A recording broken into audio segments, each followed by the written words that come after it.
శీతాకాలంలో క్రిస్మస్ కాంతులతో జీవించిన శ్రీయేసుని నీడలో జీవించిన శ్రీయేసుని నీడలో చివుకు లేదు, చింత లేదు, చాలా సంతోషం.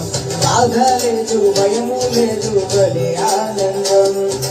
చివుకు లేదు, చింత లేదు, చాలా సంతోషం.